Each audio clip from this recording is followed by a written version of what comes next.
Hey, salut les amis, j'espère que vous allez bien. Comment allez-vous? Pleine forme, je l'espère.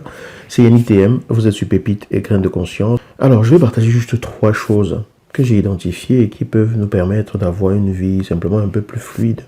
Une vie dans laquelle on se prend moins la tête, dans laquelle on s'énerve moins pour des choses qui, après, quand on regarde, paraissent être tout simplement des choses futiles ou banales, des choses qui n'auraient pas, en temps normal, nécessité que l'on gaspille autant d'énergie en elles.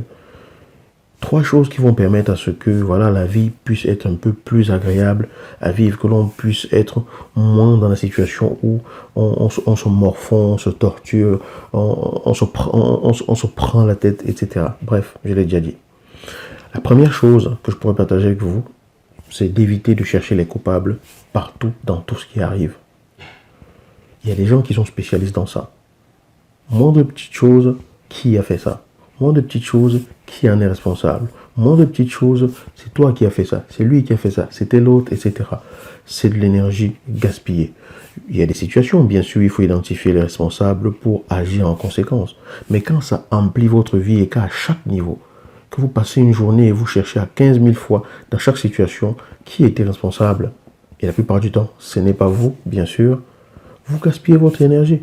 La question, c'est face à ça, qu'est-ce que je fais?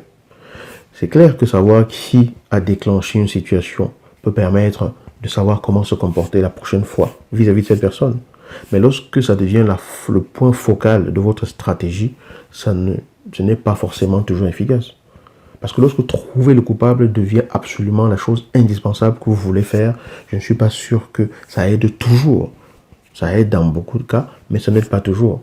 Mais si vous vous concentrez que sur ça, vous vous écartez du vrai problème, comment dire, vous écartez du point focal de la situation, c'est-à-dire qu'est-ce que moi je fais en retour, comment est-ce que j'agis en retour, qu'est-ce que j'apporte comme réponse face à cela. Peu importe qui est le coupable, ceci m'arrive, qu'est-ce que j'apporte comme réponse. Parfois, il y a des gens qui, il va pleuvoir, ils vont chercher le coupable.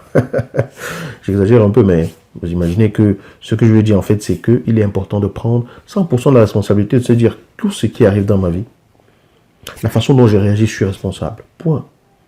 Ce que je ressens au fond de moi, je suis quelque part responsable parce que si ça trouve un écho en moi, c'est que je suis responsable du travail que je peux faire en moi pour améliorer cela, ou du travail que je peux faire en moi pour passer au-delà de cela, du travail que je peux faire en moi pour que cela ne me touche plus. Je suis 100% responsable du message qui arrive en moi.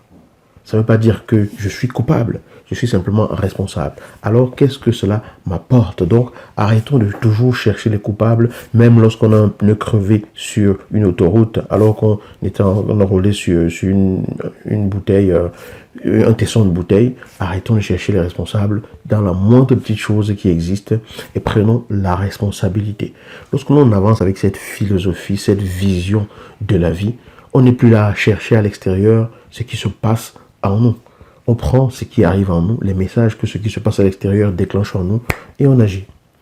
La deuxième chose absolument capitale, d'après moi, c'est de ne pas prendre les choses personnellement. Une personne fait un truc qui vous énerve, vous le prenez personnellement, ou elle dit une réflexion, vous le prenez tellement personnellement que vous lui en voulez pendant des semaines, des mois, des années, même des décennies, vous passez votre vie à en vouloir quelqu'un qui a dit une parole comme ça en passant et qui parfois ne pensait même pas à vous. Mais simplement parce que ça trouvait un écho en vous, vous croyez que la personne parlait de vous et bam, vous réagissez comme ça. Ne pas prendre les choses personnellement permet de se détacher de ces genres d'émotions qui vous tirent vers le bas. Est-ce que vous en voudriez à un enfant de 6e de ne pas résoudre une équation mathématique de la seconde? Vous le feriez? Non, bien sûr que non. Vous diriez, en 6e, on ne fait pas les équations mathématiques de la seconde, donc on attendra quand cet enfant arrivera en seconde, et à ce moment-là, il aura certainement le niveau pour pouvoir résoudre ces équations-là. Mais c'est exactement la même chose. Une personne qui autour de vous agit d'une façon qui, à vos yeux, est une façon irrespectueuse, dégradante, qui est une façon mal, entre guillemets, d'agir, ne produit que ce que son niveau lui permet de produire.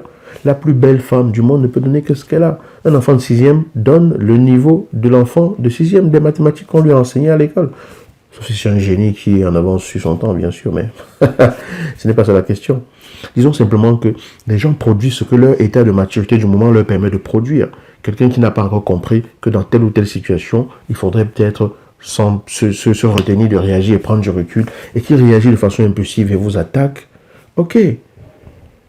Mais cette personne ne peut produire que ce qu'elle est capable de produire. Chacun est à un niveau bien précis de son évolution.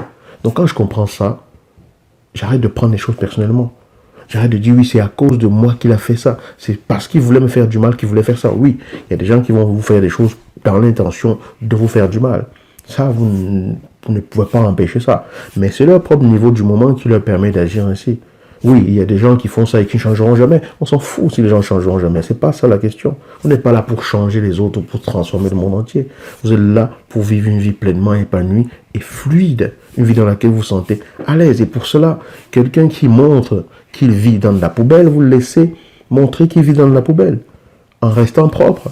Ce n'est pas en entrant dans une mare de boue qu'on montre à une personne qu'on est capable de rester propre. C'est en restant sur le côté propre et en montrant l'exemple. Ça ne veut pas dire que vous allez laisser les gens vous piétiner. Il faut être capable, bien sûr, de rester ferme. Il faut être capable de prendre des dispositions pour se prémunir lorsque c'est nécessaire. Mais dans votre intention, dans votre élan, dans ce qui vous pousse, il est important que vous ne preniez pas les choses personnellement. Parce que ça vous donne de la hauteur. Et le troisième élément, c'est simplement de relativiser. C'est vraiment un art que l'on devrait apprendre, d'après moi. Relativiser. Toujours trouver le moyen de comprendre que la situation que l'on vit aurait pu être pire et laisser cela passer. Ou alors tout simplement se demander la question magique que je me pose très souvent et que je vous ai déjà dit sur cette chaîne et que j'espère que vous allez apprendre à vous poser aussi. Et sérieusement, si ma vie devait s'arrêter là, tout de suite, la chose pour laquelle je m'emporte tant, qui m'énerve tant, aura-t-elle autant d'importance que ce que je lui accorde maintenant? Si la réponse est non, c'est que ce n'est pas vital. On tourne la page et on passe à autre chose. La vie est courte, elle est extrêmement courte. Lorsque vous perdez quelqu'un de proche, ou lorsque vous entendez quelqu'un de proche a perdu quelqu'un qui lui était proche à un âge qui est peut-être précoce d'après vous, ou un âge qui pourrait être le vôtre, ou un âge qui n'est pas loin du vôtre, ou un âge où vous estimez qu'il y aurait peut-être encore eu des années à vivre, vous vous dites, mais la vie n'est rien.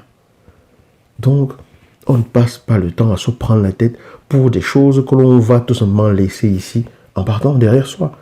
Et pour cela, on relativise, on passe à autre chose, on se lève, on rebondit. Ce n'est pas toujours évident en fonction de ce que l'on vit, je suis d'accord.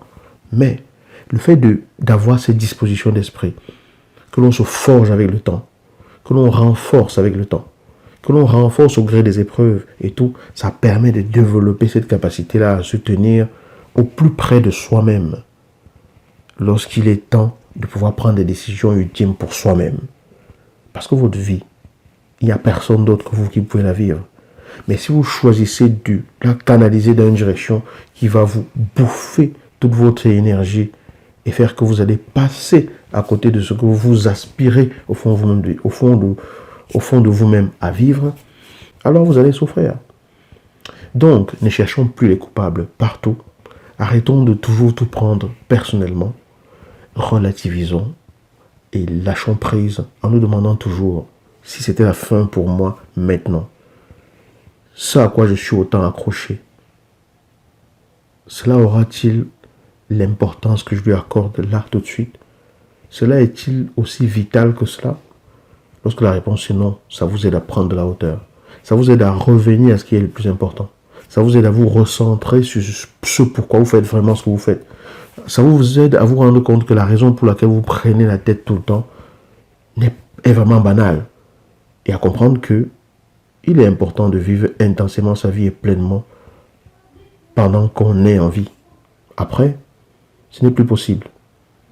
Je vous dis à bientôt dans une nouvelle vidéo. Ciao.